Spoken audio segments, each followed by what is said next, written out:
what we think of as normal and what we planned for as normal and the infrastructure that we built to deal with normal isn't normal anymore. Normal is gone.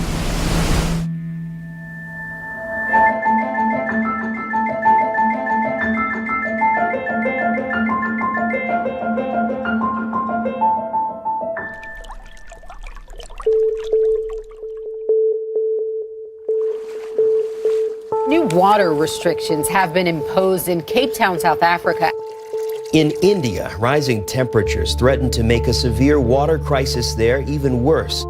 The greatest global risks of our time, the shortage of water. By 2050, the United Nations says more than 5 billion people could be facing water shortages across the globe. Normal is gone because populations around the world have grown so large. Normal is gone because humans are now changing the climate, and we're in a completely new set of conditions and environments and extreme events.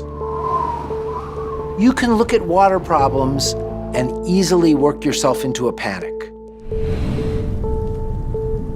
We're talking about 95% of the population is actually living today in a country that has less water than it did 20 years ago. Take the nation of Namibia in the southwest corner of Africa. It's named for the Namib Desert, which is one of the oldest deserts on Earth. So this may seem like a weird place to come looking for the future of water. There are no running rivers within Namibia. They're only on our borders. So we're always in a state of uncertainty with our water supply. So this is probably the worst place to have a major city built on. And yet Namibia's capital, Windhoek, isn't dying of thirst. Windhoek found a radical source of water that's abundant and available to a city of any size, no matter how dry. Here, you'll find a facility with a unique mission. There was just simply not enough water from the sources around Windhoek.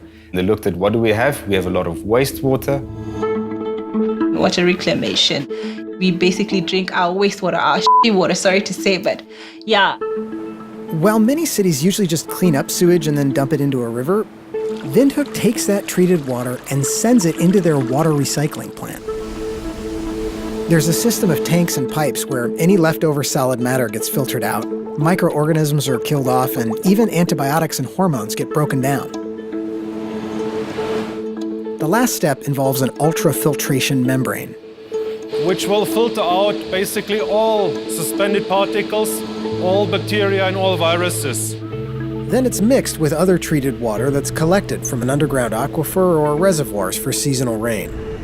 Which means that every time someone in Windhoek opens a tap, about a quarter of what comes out is recycled wastewater. It is both miraculous in one sense that you can have disgusting water that you shouldn't be drinking that is completely unhealthy for you. But at the same time, it's just H2O. And if you take everything around that H2O away, then you end up with pure water again. The system is monitored around the clock, and the water is continually tested, both in the facility and in samples sent to independent labs. We do tests for every 4 hours. I'm sure I know I'm the one who produced this water. I know the quality of this water, so I trust my own product. We cannot afford to lose the trust of the people drinking the water, and that is not people far away. That starts with my family, with my friends. So we can't afford to even slip up once, because if we messed up once, we're out of the business. I say cheers.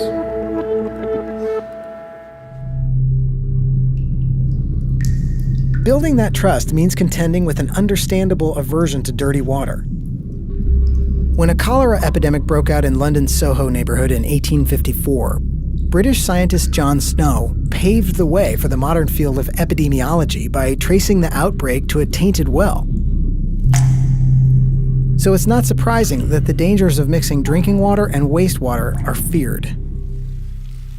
There's thousands of years of history packed into that resistance, and that has served us well. But we need to add this idea that water can be cleaned. You can use it, it's dirty, clean it up, use it again. And this technology isn't something newfangled that people living in Windhoek recently had to accept. Namibians have been drinking recycled water for the past half-century. Windhoek took this giant leap forward because in the 1950s, they nearly ran out of water and had to ration it. Those people, have they grown horns or are they funny looking, Are they still normal? There are no health outbreaks, no epidemics or something that happened as a result of our reuse directly. There's nothing. In the end, it came down to the point it's this or nothing. So it was a matter of survival. Since the plant was first opened, Windhoek has faced more droughts, and that's led to more demand that even more water be recycled. It's always been that sort of saving grace. So once the community actually accepted it, they now rely on that to bring them through tough periods. Since Windhoek's adopted this technology, a handful of other cities have embraced drinking their recycled wastewater. But in other places, this technology has been met with resistance. Toilet water is toilet water. Dam water, I don't think, has been toilet water ever. It's toilet water. Do I look like a dog or something? I'm not drinking no toilet water. But while Windhoek might seem extreme in how it handles its wastewater, it's likely that many people are already drinking some wastewater. Everybody lives downstream of somebody. There is a wastewater pipe put into the Mississippi River every 8 miles from Minneapolis to New Orleans. So everybody downstream of Minneapolis is pulling water out that 10 or 20 or 40 other cities have used. So that idea of pure water, everyone likes to think that they're drinking pure water, but it's just because you simply don't know what you are drinking. As water gets scarcer, Windhoek is looking at the more expensive and energy-intensive option of pumping desalinated water from the coast to the inland city. But the city is also emphasizing something else: conservation. In her home, Mayday Thomas closed off all the taps except for the showerhead. Instead of letting water run freely from the taps while they cook or clean, they fill a 20-liter bucket and take water from there. When you open a tap, it doesn't tell you that you've opened 2 liters or 5 liters or 20 liters. We've experienced droughts, say 2013 and then now 2016. Who says there's not going to be another drought the next 2 years or next 3 years? And watching how much water you use becomes even more critical when you go to the shanty towns on the outskirts of Windhoek that rely on communal taps. And in some of the newer settlements, they're still waiting for those taps to be built. The same day those people fill up the tank is the same day the water runs out. Shali Eminent DeMario says his section of the neighborhood relies on a tank that's only filled sporadically. You have to save water each and every time. You have to make sure that there is water for tomorrow. Even in Windhoek, it's the more affluent neighborhoods that use up a higher percentage of water. Sometimes on things like sun-exposed pools and lush gardens. If you've never experienced water scarcity or water shortage, obviously you won't think about the water because your system is like that. You open the tap and it's there. It's not just water from the tap. That's not the source of water. The developed world has lived through what I think of as about a century of the golden age of water. People never thought about it. It was unthinkingly clean and safe, it was unlimited, and it was essentially free.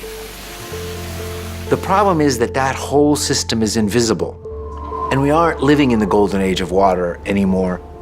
As more places across the globe start to feel the pressure of dwindling access to fresh water, what Windhoek can teach us is that dealing with this problem takes innovative technology. But just as importantly, it'll take thinking about water way before we turn on a tap, and long after it goes down the drain. In the end, our global water problems, as severe and real as they are, aren't going to be solved at the global level. They're going to be solved at the individual level by decisions we make about the appliances we buy and the kinds of gardens we plant.